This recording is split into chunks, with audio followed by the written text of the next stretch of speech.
Atas berkat nikmat-nikmatnya lah kita bisa hadir ke tempat ini, ke rumah Allah yang mulia ini, untuk thalabul ilmi, mencari ilmu, sekaligus nanti insya Allah dilanjutkan dengan buka puasa bersama serta sholat maghrib berjamaah.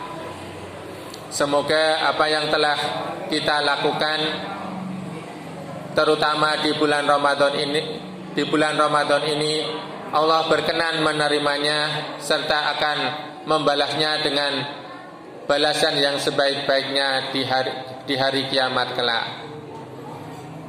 Jamaah sekalian yang semoga selalu dirahmati Allah, pada kesempatan kali ini marilah kita mempelajari apa yang difirmankan Allah dalam surat Al-Kahf yang sudah saya baca di depan tadi, yang mempunyai beberapa pengertian. Pertama, qul innama ana basyarum mithlukum, katakanlah sesungguhnya aku ini hanyalah manusia biasa seperti kamu semua. Di sini Rasulullah diperintahkan oleh Allah untuk memproklamirkan dirinya hanyalah sebagai manusia biasa. Kalau kita baca di tarikh, di sejarah Nabi memang manusia biasa. Dia pernah terluka. Pertama ketika sepulang berdakwah di Taif, yang ditolak malah dilempari, kakinya berdarah.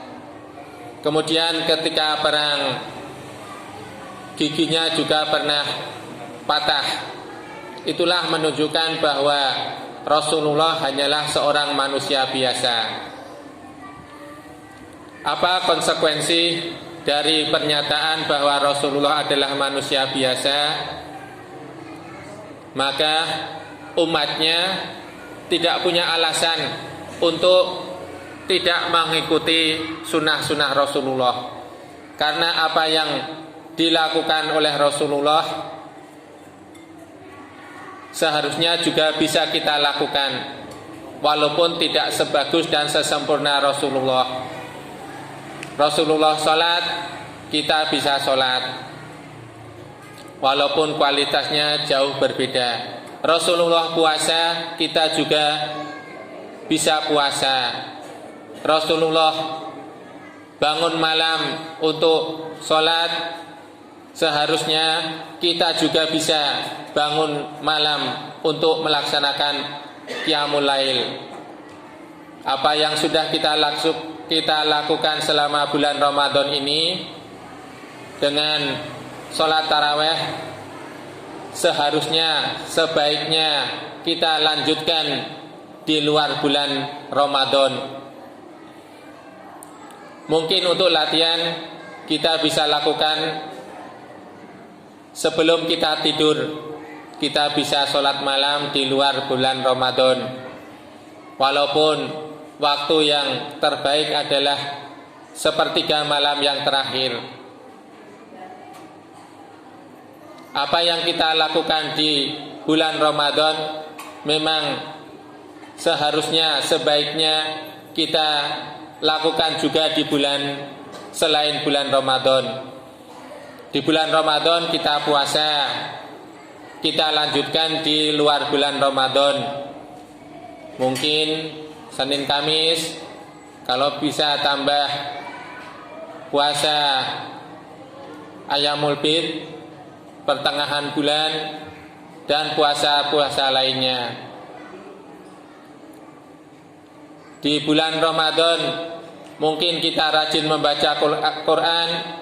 Jangan sampai di luar bulan Ramadan Quran kita tinggalkan, Quran kita biarkan sampai berdebu. Ada firman Allah yang bisa menggambarkan, menyindir keadaan seperti itu, yaitu janganlah kamu seperti perempuan yang mengurai tenunannya setelah dia menenun kembali. Dulu ada perempuan yang mungkin kurang normal, dia bisa menenun, dia bisa menganyam, tetapi setelah anyamannya jadi, dia merusaknya lagi. Itulah gambaran yang kalau dipikir-pikir bisa sangat menyakitkan bagi orang yang mau berpikir. Selama Ramadan kita sudah menenun amal ibadah kita dengan sebaik-baiknya, sholat jamaah, puasa, tadarus, sholat-sholat sunnah. Jangan sampai di luar Ramadan tenunan amal itu kita urai lagi. Kita tidak lagi jamaah, kita tidak lagi membaca Al-Quran, kita tidak lagi melaksanakan sholat malam. Kemudian yang selanjutnya ayat tadi, Qul innama ana basyarukum mithlukum yuha ilayya annama ilahukum ilahu wahid.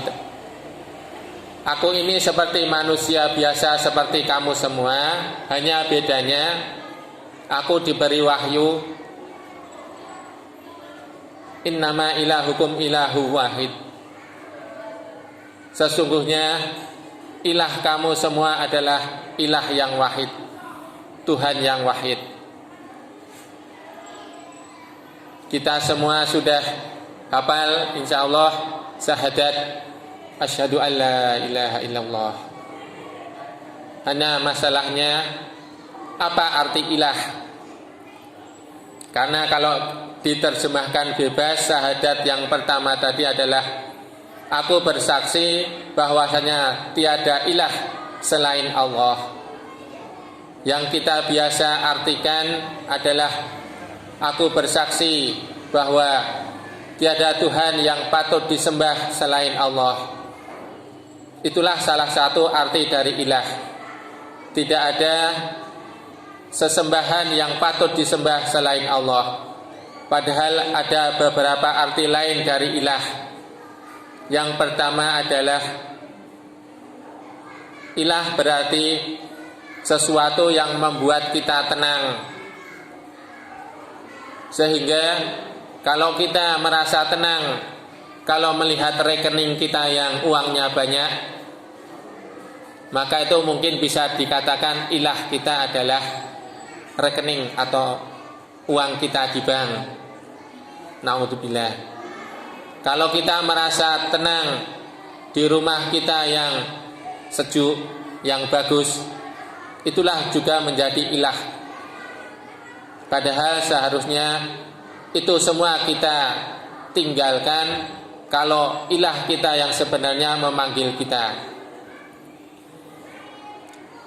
Ilah juga berarti sesuatu yang dicintai, sehingga kita kalau mengucapkan asyhadu alla ilaha illallah, maka bisa berarti aku bersaksi bahwa tidak ada yang aku cintai melebihi cintaku kepada Allah.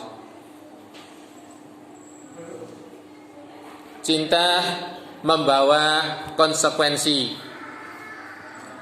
Konsekuensi dari cinta salah satunya adalah mau melaksanakan apa yang menjadi kesenangan yang dicintainya itu.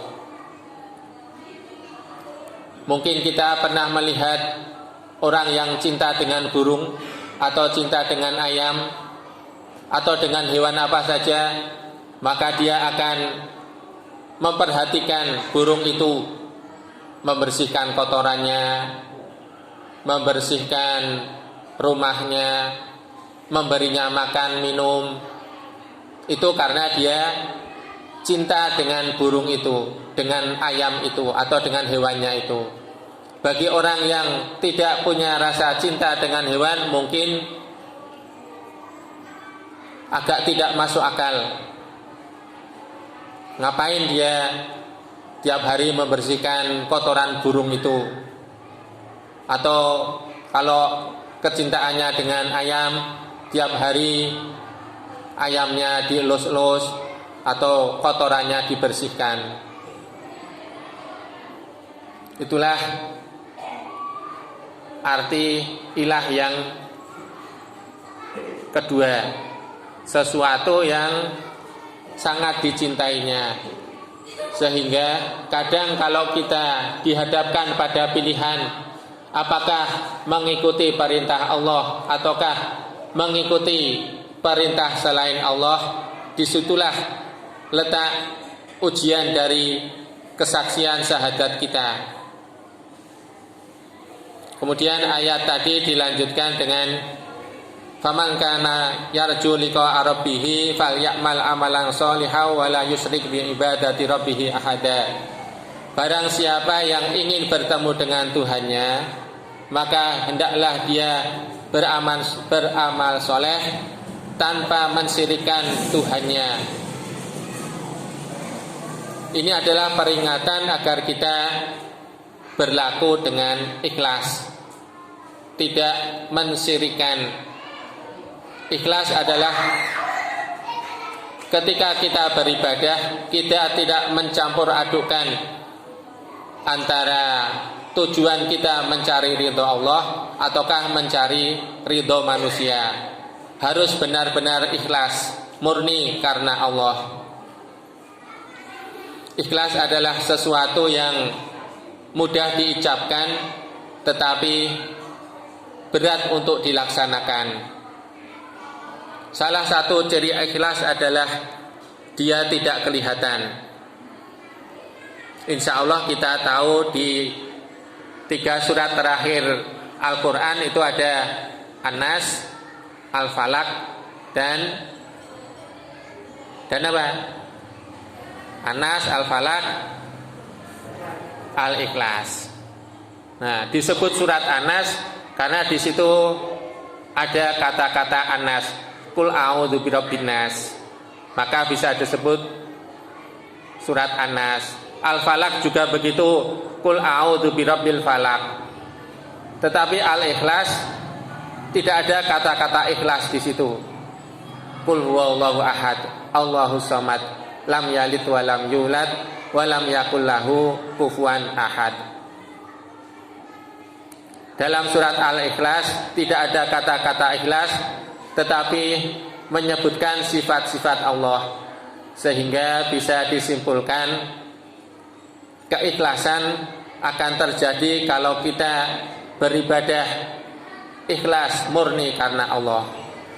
Sebagai penutup ada satu kisah yang diceritakan dalam hadis tentang 3 orang yang sebenarnya sangat istimewa, tetapi karena tidak ikhlas dia malah dimasukkan ke dalam neraka. Yang pertama Mujahid, orang yang berjuang di jalan Allah sampai meninggal karena tidak ikhlas, dia dilemparkan ke neraka. Yang kedua, orang yang berilmu, pintar, hafalan Qur'annya banyak, tetapi dia membaca Quran, mengajarkan ilmu bukan karena Allah tetapi karena ingin mendapat nama dari manusia, akhirnya juga dia dilemparkan ke neraka. Yang ketiga adalah orang yang bersedekah dengan hartanya, tetapi lagi-lagi dia bukan karena Allah tetapi karena selain Allah, akhirnya dia juga dilemparkan ke dalam neraka. Na'udzubillahi min dzalik. Kiranya hanya itu yang bisa saya sampaikan. Kurang lebihnya saya mohon maaf. Assalamualaikum warahmatullahi wabarakatuh.